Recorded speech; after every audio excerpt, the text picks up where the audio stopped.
Next हमारे पास topic है Avogadro's number. सबसे पहले तो हम वर्ड को ही देख लेते हैं। नंबर मींस क्वांटिटी और एवोगैड्रोस जो है वो इस साइंटिस्ट का नेम है। इसका मतलब है ये कोई स्पेसिफिक क्वांटिटी है, कोई स्पेसिफिक नंबर जो है वो असाइन किया गया है। किसको असाइन किया गया? इससे पहले हम लोगों ने मोल का टॉपिक पढ़ा है, तो ऑब्वियसली हम लोग एक मोल के अंदर कोई नंबर है, कोई वैल्यू है जो बताई गई है कि एक मोल के अंदर इतनी वैल्यू जो है ना वो मौजूद हो सकती है।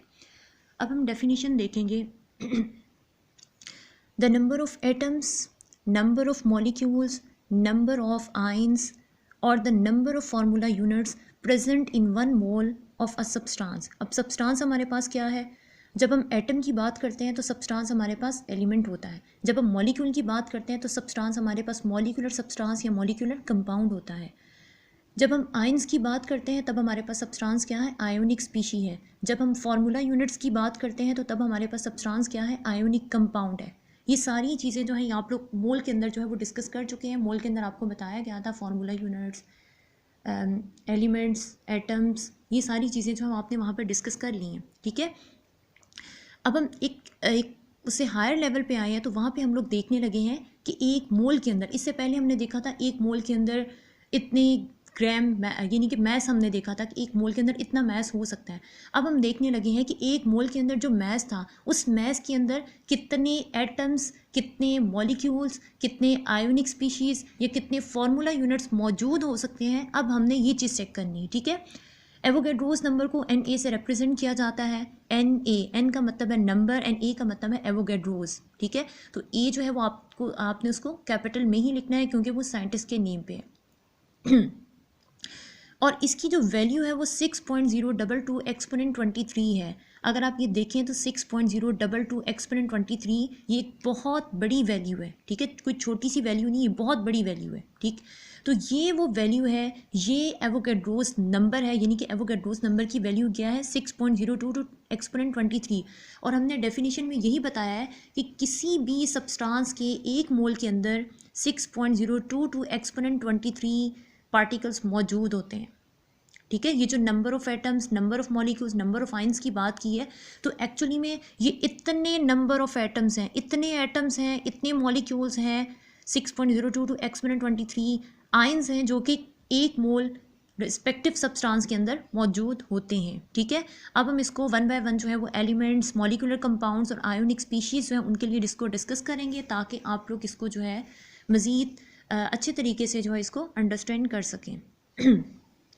तो सबसे पहले हमारे पास है elements. It is a number of atoms present in one mole of an element. ये फॉर एलिमेंट का मतलब है कि एवोगैड्रोस नंबर को हम एलिमेंट के लिए कैसे डिफाइन करेंगे। ठीक है, तो एवोगैड्रोस नंबर एलिमेंट्स के लिए क्या है? Number of atoms present in one mole of an element. एक एलिमेंट के एक मोल के अंदर जितने एटम्स मौजूद हैं वो हमारे पास एवोगैड्रोस नंबर ऑफ एटम्स की इक्वल होगा। ठीक है, तो इसको हम एग्जाम्प्लीफाई कैसे करेंगे? One mole of carbon element is equal to 6.022 exponent 23 atoms of carbon and it is equal to 12.0 gram of carbon. यानी कि एक मोल कार्बन के अंदर 6.022 एक्सपोनेंट 23 एटम्स आते हैं कार्बन के, और इतने, यानी कि ये जितने भी आपके पास एटम्स हैं ये टोटल इनका जो मैस है ना वो आपके पास 12 ग्राम के इक्वल है। आपने अब ये नहीं कह देना कि इतनी बड़ी क्वांटिटी है तो इसका मतलब ये है कि मैस भी कार्बन का ज़्यादा हो गया। नो, ये सारे के सारे जितने भी एटम्स हैं इनका टोटल मैस आपके पास 12 ग्राम ही है। ठीक है, इसी तरह वन मोल ऑफ हाइड्रोजन जो है वो आपके पास, उसके अंदर वन मोल ऑफ हाइड्रोजन के अंदर 6.02 एक्सपोनेंट 23 एटम्स आ रहे हैं, और ये जो 6.022 एक्सपोनेंट 23 एटम्स हैं इनका ओवरऑल जो मैस है वो आपके पास है 1.008 ग्राम ऑफ हाइड्रोजन। क्लियर हो गया?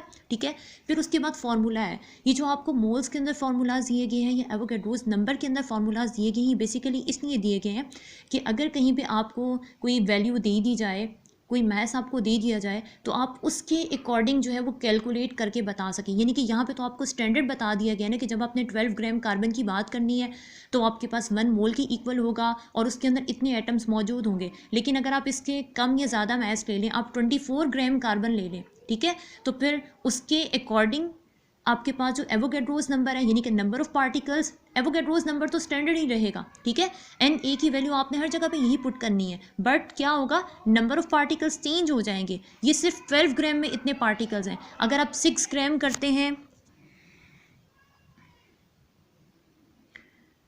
फॉर्मूला जो है जिसके थ्रू आपको अगर कोई भी मैथ दे दिया जाए तो आपने इस फार्मूला के अंदर वैल्यूज़ पुट करके तो आपने कैलकुलेट कर देने कि इतने नंबर ऑफ पार्टिकल्स जो हैं वो यहाँ पे मौजूद हैं। तो number of atoms of an element किसके इक्वल आएगा, मास ऑफ द एलिमेंट, अगेन ये वही मास है जो आपके पास गिवन है, डिवाइडेड बाय एटॉमिक मास, और इसको आपने मल्टीप्लाई कर देना है Na के साथ। Na आपके पास क्या है 6.022 एक्सपोनेंट 23, ठीक है, उसके साथ आपने मल्टीप्लाई कर देना है। तो यहाँ पे अगर आप सिंपली देखें ये जो मास of the element over atomic mass है तो ये आपके पास वो क्वांटिटी है जो आपके पास मोल के इक्वल होगी, यानी कि आपने क्या करना है, मोल्स को एवोगैड्रोस नंबर के साथ मल्टीप्लाई कर देंगे तो आपके पास आ जाएंगे नंबर ऑफ एटम्स किसी भी एलिमेंट के अंदर जो मौजूद है, जो कि आपने फाइंड आउट करने हैं।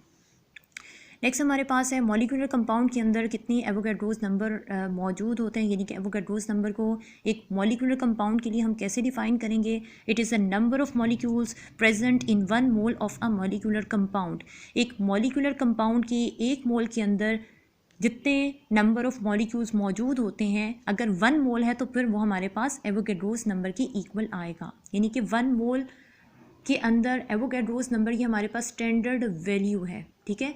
जैसे 1 लीटर के अंदर स्टैंडर्ड है कि 1000 ml आता है, तो इसी तरह 1 मोल के अंदर जो है वो आपके पास एवोगैड्रोस नंबर ही आएंगे। मॉलिक्यूल्स के लिए एग्जांपल्स आपके सामने हैं। 1 मोल ऑफ वाटर जो है उसके अंदर 6.022 एक्सपोनेंट 23 मॉलिक्यूल्स ऑफ वाटर मौजूद हैं। 1 मोल वाटर के अंदर 6.022 एक्सपोनेंट 23 मॉलिक्यूल्स मौजूद हैं वाटर के, और ये सारे के सारे मॉलिक्यूल्स कलेक्टिवली जो मैस बना रहे हैं वो आपके पास 18 ग्राम के इक्वल है, ठीक है। इसी तरह 1 मोल ऑफ ऑक्सीजन है, इसके अंदर 6.022 एक्सपोनेंट 23 मॉलिक्यूल्स ऑफ ऑक्सीजन मौजूद हैं, और ये कलेक्टिवली क्या बना रहे हैं, 32 ग्राम बना रहे हैं ऑक्सीजन का। इसी तरह नेक्स्ट आपके पास एग्जांपल है 1 मोल ऑफ ग्लूकोज C6H12O6, इसके अंदर 6.022 एक्सपोनेंट 23 मॉलिक्यूल्स आ रहे हैं ग्लूकोज के, और कलेक्टिवली इतने मॉलिक्यूल्स का जो मास है वो 180 ग्राम है। अब फार्मूला, किस फार्मूला के थ्रू हम कैलकुलेट कर सकते हैं, अगर हमने जो है नंबर ऑफ मॉलिक्यूल्स हमने कैलकुलेट करने हो तो हम लोग इस फार्मूला के थ्रू कर सकते हैं। Number of molecules of a compound is equal to mass of the compound given mass, यानी कि जो आपको मास दिया जाएगा कि इस मास के अंदर कितने आ रहे हैं, डिवाइडेड बाय मॉलिक्यूलर मास, जो कि आपने फार्मूला से कैलकुलेट करना है, पीरियोडिक टेबल से आपने वैल्यूज़ लेते हुए, और उसको आपने मल्टीप्लाई कर देना है एवोगैड्रोस नंबर के साथ। क्लियर।